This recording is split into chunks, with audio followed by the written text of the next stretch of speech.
Welcome to Janet's Plant-Powered Kitchen, where plants are powerful.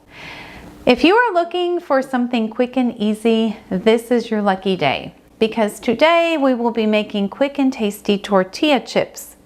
You can make a spicy batch to go with the lentil mix that we made last week, or you may want to make sweet cinnamon chips to munch on for dessert or an easy midday snack. But let's take a quick minute to talk about my vegetable people family over here. Thank you for everyone who suggested some names, and I'm still accepting recommendations.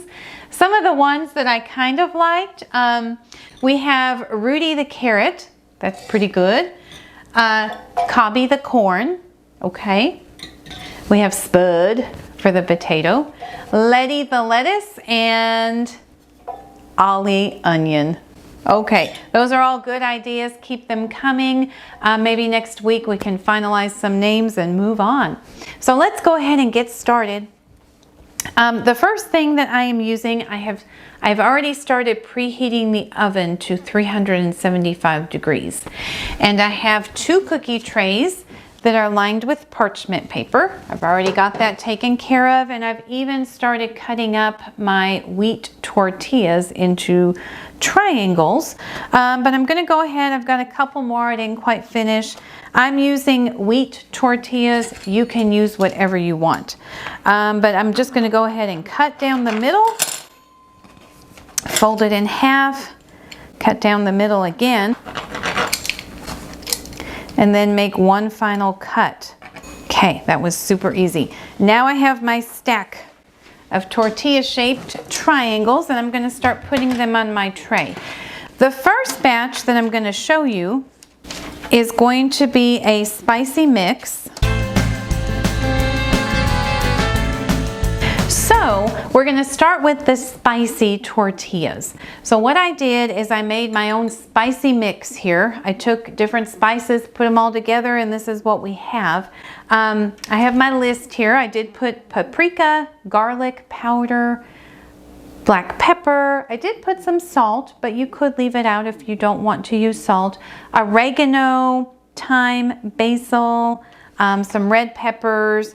And again, I'll post that mixture in the comment box. But first thing I'm gonna do, I have some lime juice, and I'm just going to very gently brush the lime juice on my tortillas on both sides.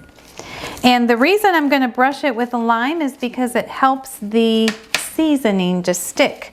If you just put the seasoning on, then it's going to fall off because there's nothing holding it on.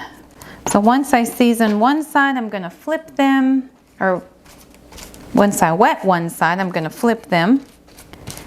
Get some lime juice on the second side. See how quick that is. And now I'm just gonna get my spice mix. I'm going to sprinkle. You can put as much or little as you like. If you take a look at my concoction here and you don't like some of the ingredients, you can leave them out. You could just sprinkle it with smoked paprika if you wanted to, like whatever works for you. Maybe you just want to do garlic, whatever kind of chips you like. So then I'm going to flip them over real quick, and I will sprinkle the other side with my seasoning mixture.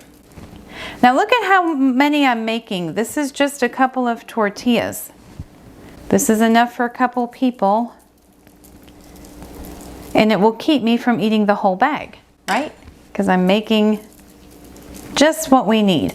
Okay, so here's our spicy seasoned tortillas. They're about to go in the oven, but before I do that, let's go ahead and put together our sweet tortillas. So I'm going to take my triangles, spread them out. This pan is a little bit smaller, so I may not get all of them on this go around, and that's okay. Okay, that's good. That looks pretty good. So I just want to make sure that I have them where they could be touching, you just don't want them to overlap. So here we go. Now on this one, I am going to, instead of lime juice, I'm going to put just a little bit of maple syrup. Just kind of paint it on there real quick on both sides. That'll give it a little bit of sweetness. When I have the fronts painted, I'll flip them over and quickly put a little bit of maple syrup on the back. Again, this is going to help the seasoning to stick so that it doesn't all fall off. Okay, then once I have a little bit of maple syrup on there, I'm just using cinnamon, and you don't need a lot.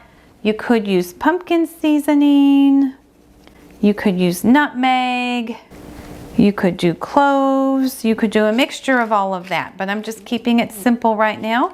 Once I have my cinnamon on one side, I'll flip them over. These are a little bit gooier than the other ones. Flip them over, and then I'll put a little bit of cinnamon on the back.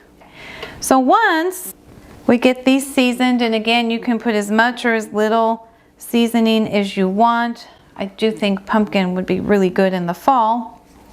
Okay, so here's my second tray. What I'm going to do now is put them in the oven at 375 for 15 minutes. When the timer goes off, we'll come back on camera.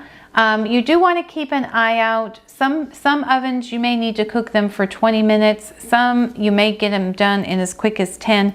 But kind of keep an eye out because you don't want them to get like too crunchy and brown. So we'll be back in a few minutes. Let me get these cooked up and then we'll see how they turned out. All right, our 15 minutes is up.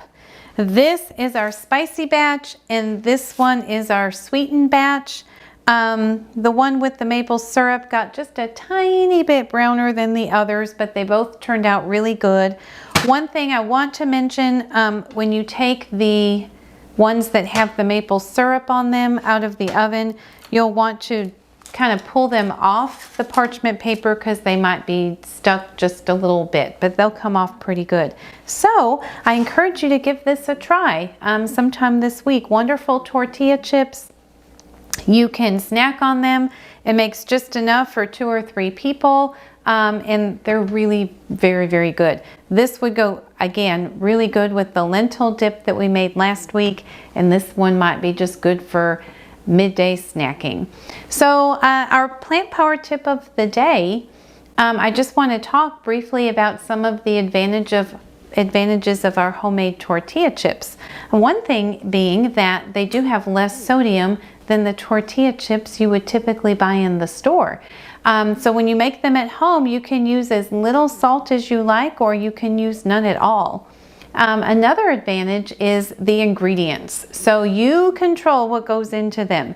You can avoid unnecessary additives, preservatives, artificial flavors, colorings. You have complete control over what you're putting into your body. And then we've already talked about this a little bit, but the portion control. Making them yourself will often encourage you to eat a reasonable amount instead of finishing the whole bag. This took a little bit of effort, not a lot, but a little bit. And you know, once they're gone, they're gone. So I encourage you to click the subscribe button if you like my videos. I will be putting the recipe for today's demonstration in the comment box. Again, feel free to continue to give some recommendations for our vegetable people over here. And I encourage you also to check me out on Vibely. So have a great week, and I'll see you next week on Janet's Plant Powered Kitchen.